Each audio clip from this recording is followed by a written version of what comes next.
Okay, so today's episode is season three, episode three, and the title is I.F.T.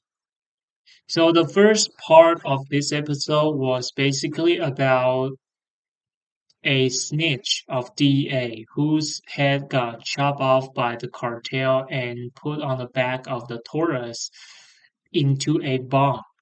So the first part was the story about how this guy get killed. This guy's name was Tortuga. He was in a bar drinking wines there. And Posa came in and told Tortuga he got a present for him. So Tortuga was being taken to the back of the bar. And there was a tortoise on the ground. So when the tortoise slowly walked by Tortuga, there were few characters on the back of the turtle, which are which was DA.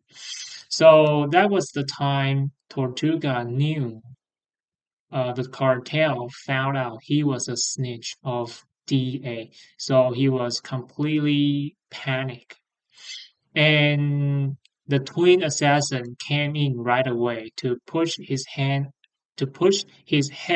against the table and use a very big knife to chop his head off lively. That's the opening of the episode.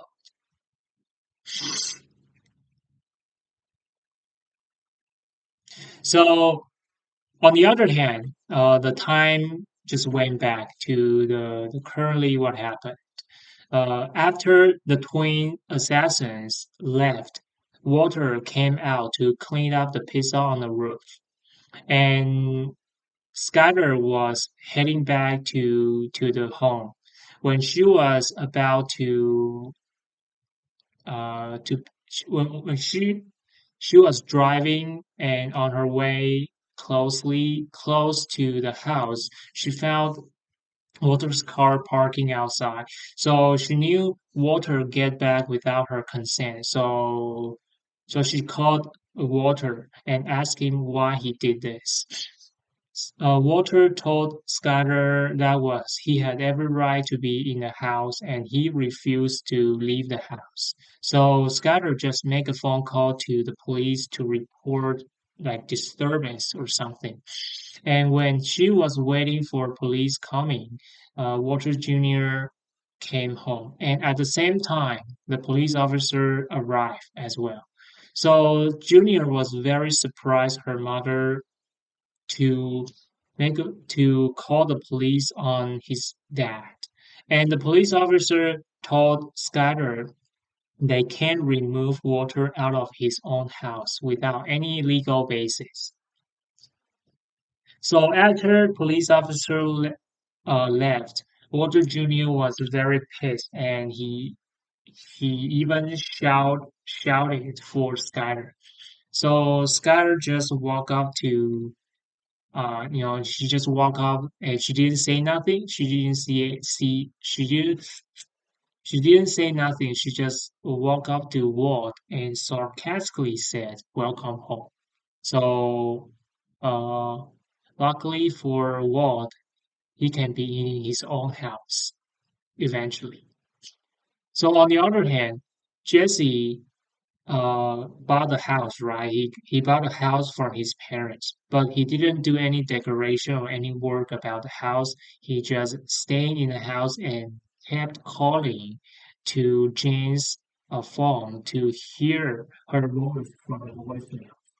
So when he was doing this, Saul came to find him and asked him to get in touch with Walter and convince him to get back to the saddle and do what he did best.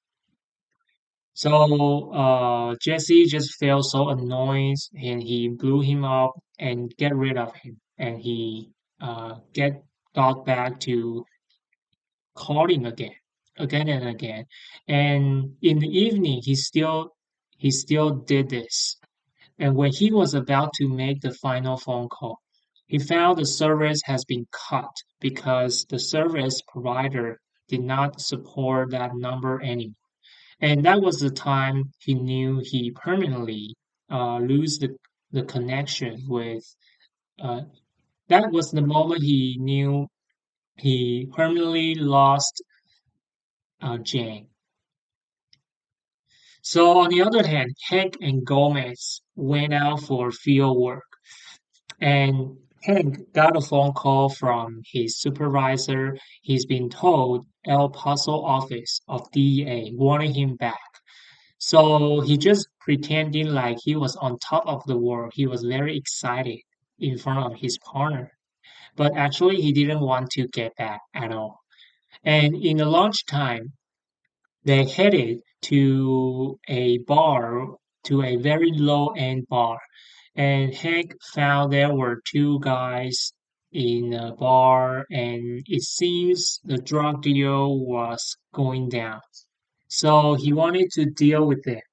And Gomez, he uh, he wanted to call the local police department for courtesy call in case of there are some undercover operation there. But Hank thought that was he didn't want to go through the trouble, so he finally scratched the plan, and they were about to went back to the office. But in the car, Hank was still he still wanted to get back to deal with these two men, so he secretly left his handgun in the car and went back to fight with these two guys. When they back to the office, Gomez reported to their supervisor about the whole thing, and but he didn't mention anything about Hank leaving his gun in the car.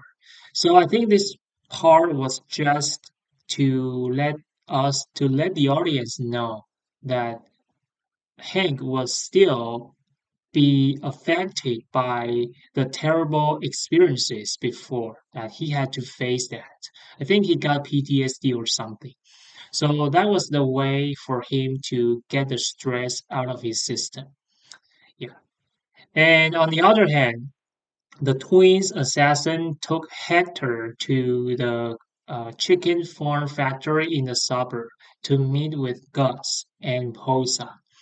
And Posa asked Gus if he knew anything about uh, Walter White, about Heisenberg.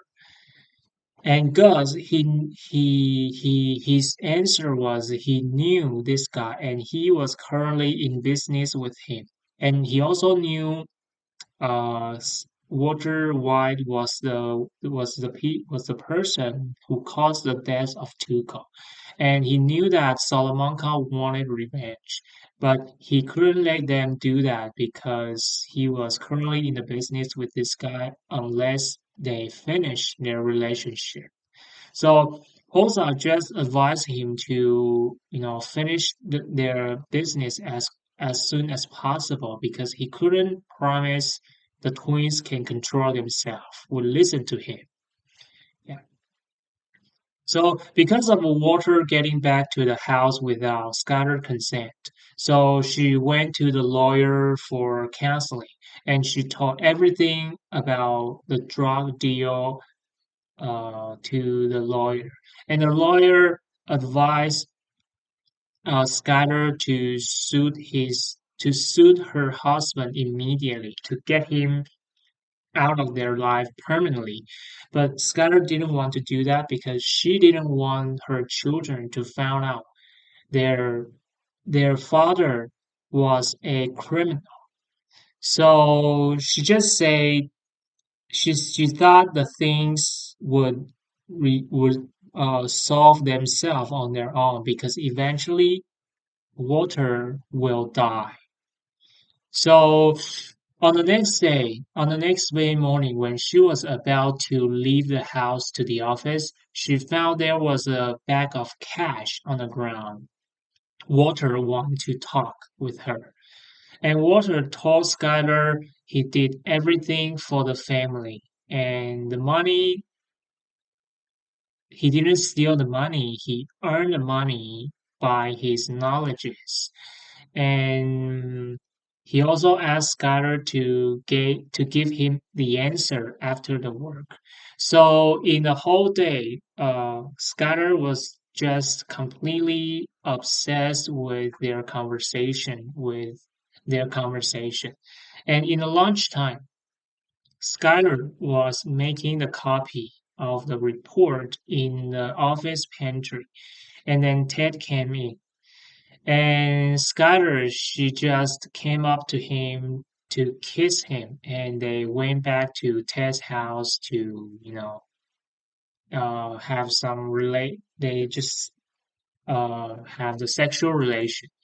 So after work, she went back, and Walter was cooking the dinner, and he also invited Junior's classmate Louis for dinner. And he was very eager for Skylar's answer, but he told Skylar she could tell him uh, anywhere anytime she want when she was ready. So Skylar just walked up to him and told him uh, told him about the Ted and their sexual relationship in the day. And that was the end of the episode.